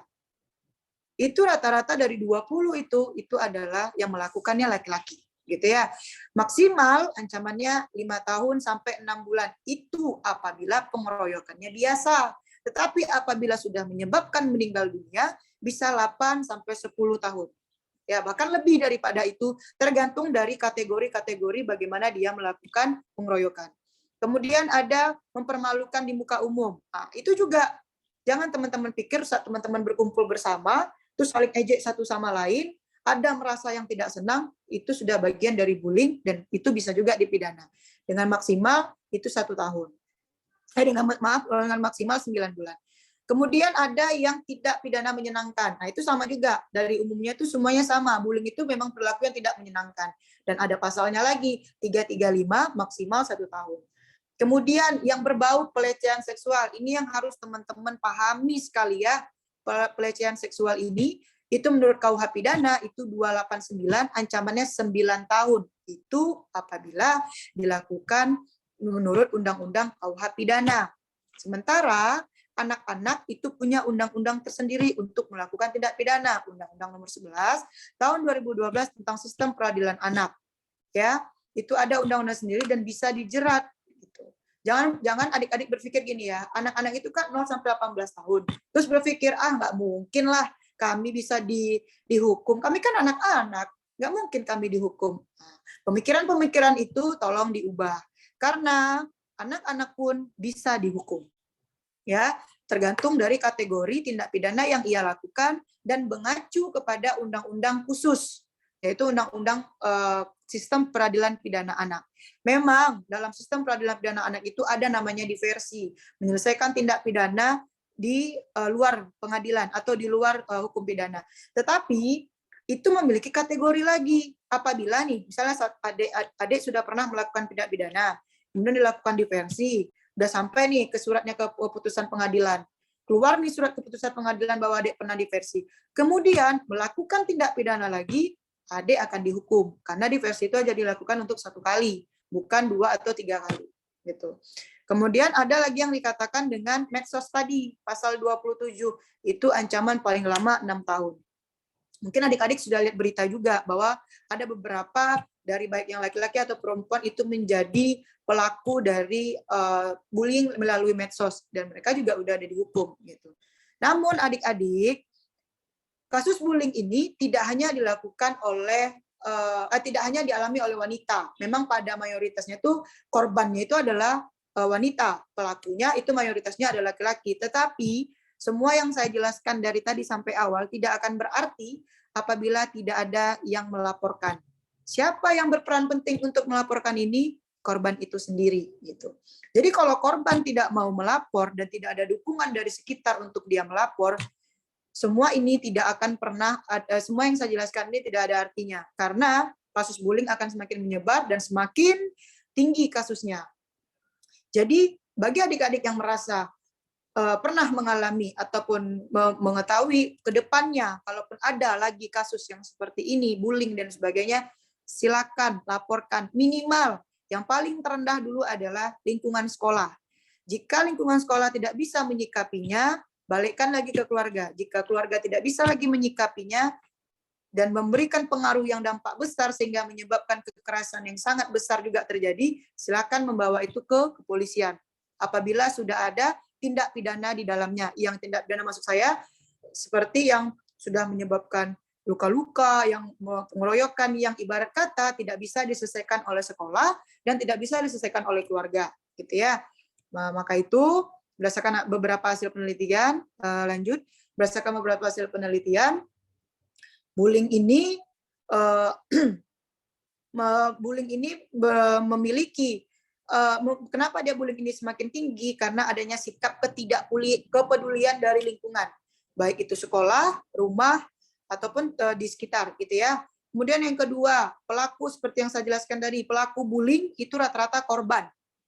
Dia menjadi korban, kemudian dia menjadi pelaku bullying, dia balas dendam, dia merasakan kepuasan, setelah itu kayak ginilah rasanya ya menjadi pelaku bullying, karena aku dulu pernah dibully, supaya mereka merasakan apa yang aku rasakan. Kemudian tujuan korban menjadi pelaku bullying adalah untuk melindungi diri supaya dia tidak dibully, akhirnya dia menjadi pembuli. Kemudian yang keempat, pelaku yang melakukan bullying itu tujuannya seperti saya bilang tadi adalah membalas dendam. Jadi adik-adik, pesan saya ke depannya bahwa di usia adik-adik sekarang ini di usia sedang lagi mencari jati dirinya banget. Lagi ingin tahu aku tuh arahnya gimana, aku akan kemana dan aku akan seperti apa gitu ya. Buka mata, buka telinga, kemudian silakan bersuara, kemudian silakan buka hatinya dan pikirkan bahwa bullying itu bukanlah sesuatu hal yang baik jika menyebabkan seseorang merasa tersakiti gitu. Cobalah untuk tidak melakukan bullying, tetapi lakukanlah hal-hal yang memotivasi, yang memberikan hal-hal baik, terutama di lingkungan teman-teman sekarang gitu. Janganlah mengedepankan bullying untuk mengedepankan kita gitu. Jadi jangan sampai bullying ini menyebabkan kerugian baik orang lain secara pribadi ataupun secara kelompok, yaitu keluarga dan sebagainya. Karena dampaknya sangat besar sekali, bahaya bullying ini luar biasa sekali. Saya harap adik-adik, terutama yang adik-adik mayoritasnya laki-laki ini, mulai hari ini, setelah dapat pemahaman ini, dan nantinya akan dapat juga lagi pemahaman dari guru-gurunya di SMA, tolonglah untuk tidak melakukan bullying, supaya dapat terjalin hubungan yang baik antara satu dan yang lainnya, dan tidak terjadi hal-hal yang tidak kita inginkan. Mungkin itu dari saya. Wabillahi taufiq wal hidayah. Assalamualaikum warahmatullahi wabarakatuh. Waalaikumsalam Waalaikumsalam warahmatullahi wabarakatuh. Waalaikumsalam warahmatullahi.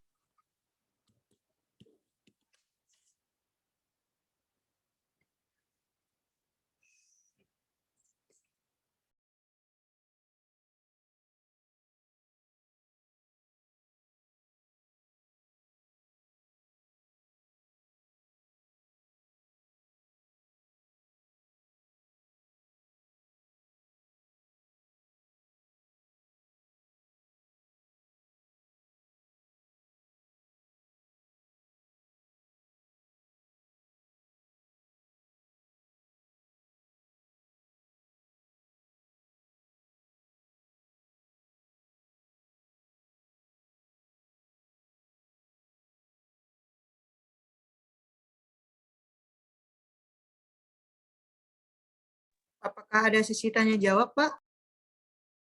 Ada Ibu, bentar Ibu, ini nunggu Ustadznya.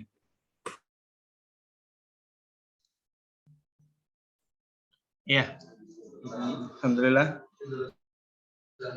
sudah selesai ya. Anda semuanya, kita buka sesi tanya jawab sebentar. Ibu Gapuri, bisa ya kita bisa sesi tanya jawab sebentar ya Bu? Bisa, Pak. Ya. Silakan Ananda yang ingin bertanya, dipersilahkan. Ustadz, Ya, screen-nya bisa dicabut. William, silakan William. mau bertanya tapi agak ke di luar materi. Ditanya gimana Ibu? Boleh Bu? Boleh selama saya masih bisa menjawab. Siap. Silakan William. Assalamualaikum Bu. Waalaikumsalam. Bu, saya mau bertanya Bu. Keluarga kami ini kan sering road trip Bu, sering jalan gitu kan Bu ya. Kadang jalannya tuh malam gitu ke kota-kota gitu. Jadi Bu, mungkin yang mau saya tanyakan tuh apa senjata atau apakah yang boleh kami bawa untuk melindungi diri Bu kalau malam-malam gitu Bu, jalannya tengah malam gitu Bu. Kadang kan banyak ada begal di jalan atau perampokan gitu Bu.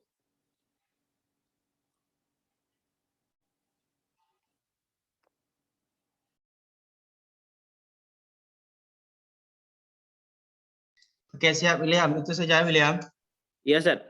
Antum sering kemana emangnya? Kadang sering keluar kota ke Palembang. Siap. Yang lain ada? Yang lain silahkan. Anak Haikal. Haikal Ayaza, ya silakan. Tadi kan ibunya bilang kalau misalnya pelaku kan dari korban. Pelaku dari korban, ya. Korban. Dan biasanya orang yang menjadi pelaku itu tidak dapat perhatian dari lingkungan rumahnya atau lingkungan sekolah. Bagaimana jika tidak ada satupun nih dari keluarga yang ingin seperti menanyakan gimana kabar kamu, bagaimana apa yang kamu rasakan, bahkan dari lingkungan sekolah dia dapat tekanan. Oke. Dari manakah dia bisa dapat perhatian atau mendapatkan sesuatu yang dia inginkan itu tanpa harus melakukan bullying? Oke, dapat perhatian tanpa melakukan bullying ya. Oke, kita satu lagi pertanyaan. Boleh?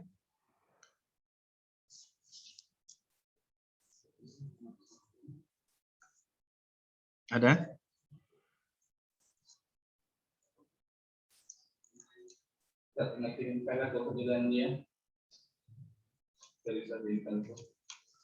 Oke, jika tidak ada yang ingin bertanya lagi, kita langsung. Ya, silakan. Assalamualaikum. Waalaikumsalam warahmatullahi wabarakatuh. Ya, silakan Rehan.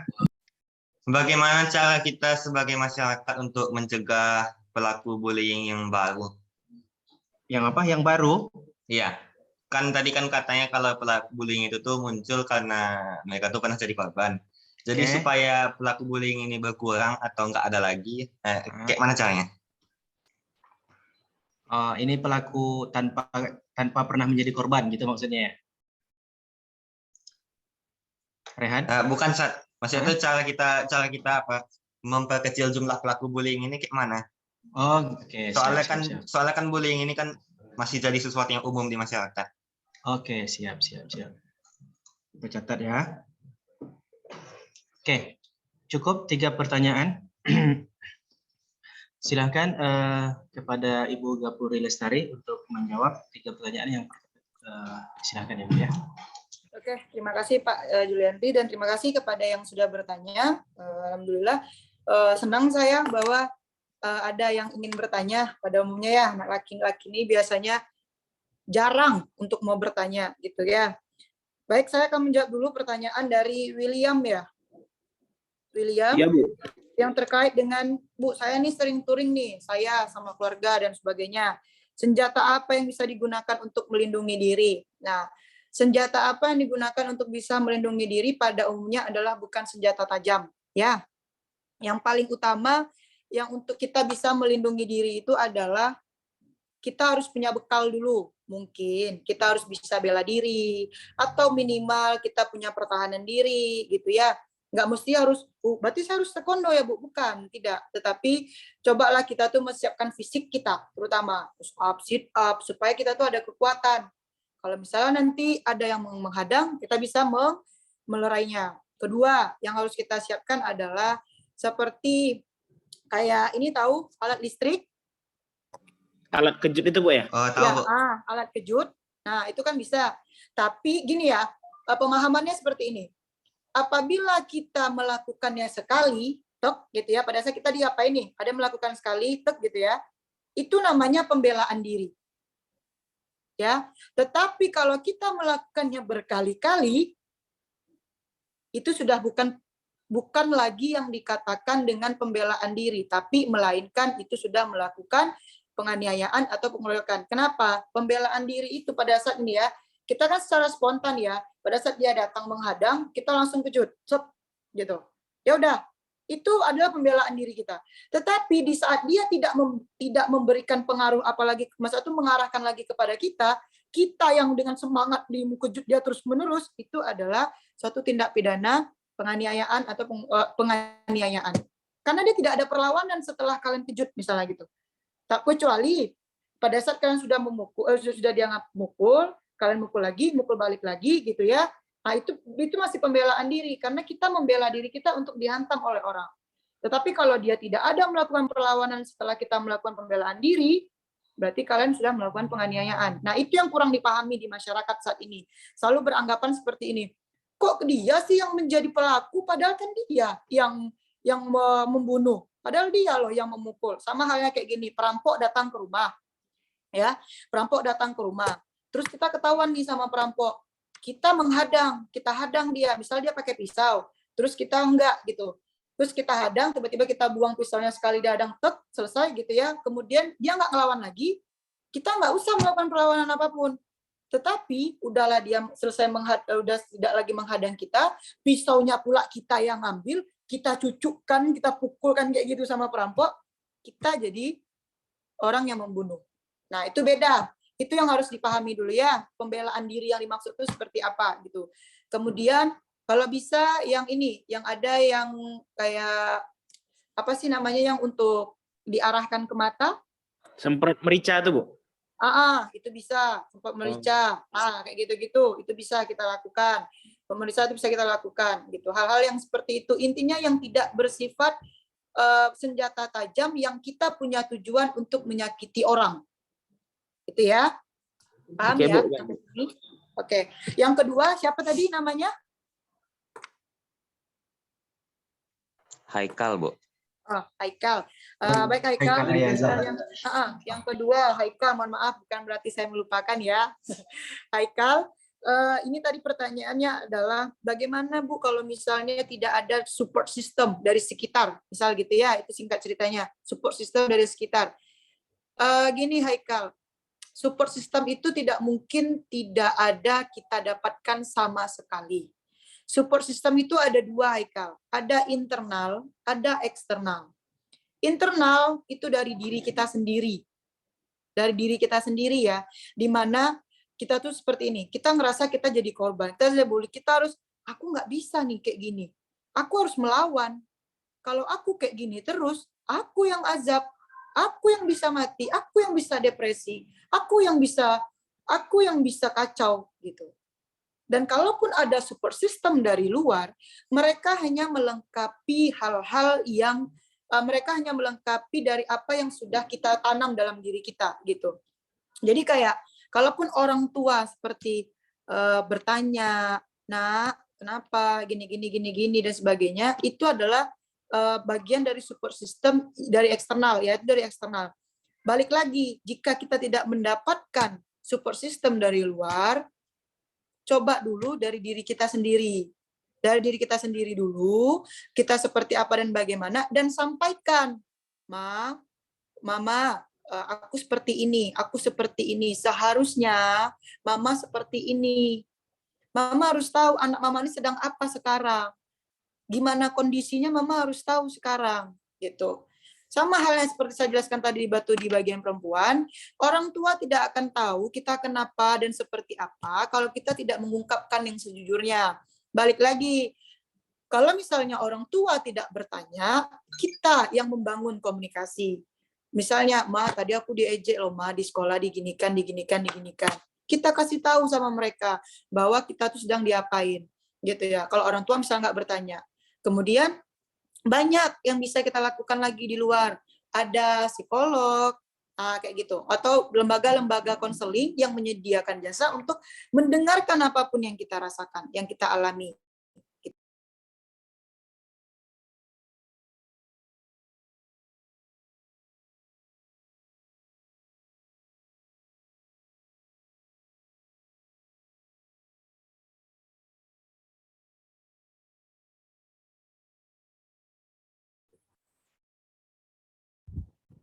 Kita tunggu lagi, Ustadz. Siap. Terpencet mungkin ya. Kita mati lampu.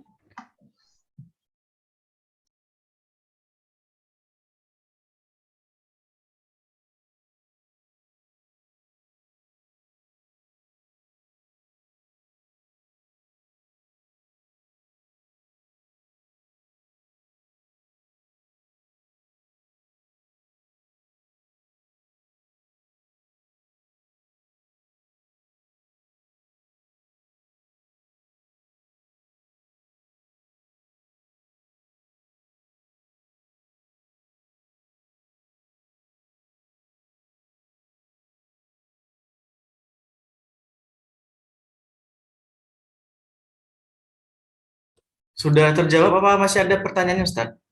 Ada satu lagi, Bang.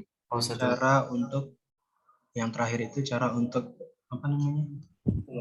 Mencegah bullying. Ya, cara untuk mencegah bullying. Satu lagi terakhir sih.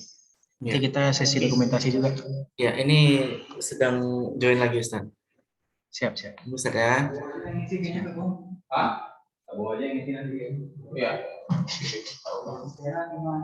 Sibuk.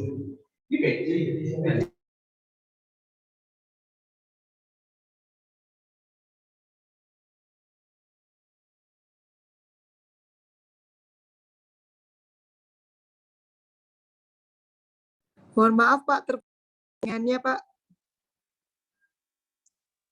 Ya, silakan dilanjutkan Ibu.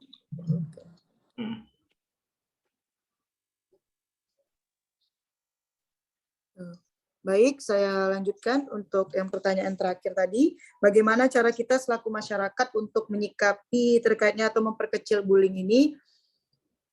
Gampang aja, jangan bersikap apatis. Peduli terhadap lingkungan. Peduli terhadap lingkungan, jangan apatis, saling mengetahui. Misalnya gini ya, kebanyakan orang itu hanya melihat, tapi setelah melihat tidak melakukan apapun. Dia tahu itu adalah perbuatan bullying. Ya, dia tahu itu perbuatan bullying, tapi dia lihat aja, oh kayaknya jadi bully deh. Udah, sampai gitu doang. Tidak ada. Nah, jadi bersimpati, lengkapi barang empati. Gitu. Itu akan membantu kita dalam memperkecil yang namanya bullying. Kita tahu nih ada bullying, kasih tahu. Kalau misalnya gini, kamu ini diapain? Aku diginikan, gini, bagusnya aku gimana? Ya udah, ayo kita ke misalnya ini lingkungan sekolah ya. Ayo kita laporkan ke ini. Kita laporkan ke guru, biar tahu guru kita ada bully dan sebagainya, kayak gitu. Nanti di lingkungan pertemanan juga demikian, sama halnya seperti itu. Jangan kita hanya kebanyakan kita tuh ya tahu, tidak mau tahu, tapi setelah itu tidak mau tahu gitu. Terkadang roda itu berputar ya. Mungkin sekarang kita tidak menjadi siapa-siapa, tidak menjadi pelaku bully atau tidak menjadi korban bully. Tapi kita nggak tahu ke depan. Bisa jadi kita menjadi salah satu di antara itu gitu. Jadi untuk menyikapi itu kita jangan bersikap apatis. Kita harus simpati lengkapi dengan empati. Kita harus peka terhadap lingkungan. Oh, sekarang ini apa nih yang paling marak-maraknya nih yang terjadi gitu. Kita harus peka, kita harus paham dengan kondisi sekitar gitu ya. Itu yang harus kita tanamkan saat ini untuk menyikapi kasus bullying. Apalagi terutama untuk memperkecil terjadinya bullying gitu ya. Itu yang paling gampang untuk kita lakukan. Nggak usah dulu di ranah yang besar. Paling kecil aja dulu.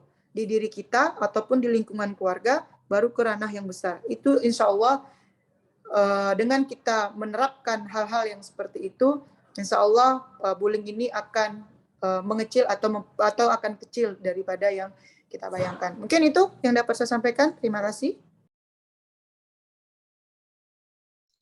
Ya, baik. Gimana Ananda? Mudah-mudahan sudah terjawab semua ya, perasaan Ananda semua ya terhadap perilaku bullying ini. Mungkin sudah cukup Ananda semuanya? Udah, Sa. Sudah ya, sudah cukup ya, insya Allah ya. Untuk William sudah juga ya. Oh ya Ustadz, Ya. boleh nanya satu lagi Ustadz? Gimana Bu?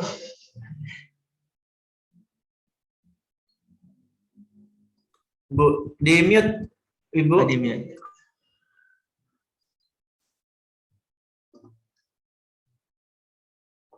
Ibu Gapuri di unmute. Nah, tidak keluar suaranya.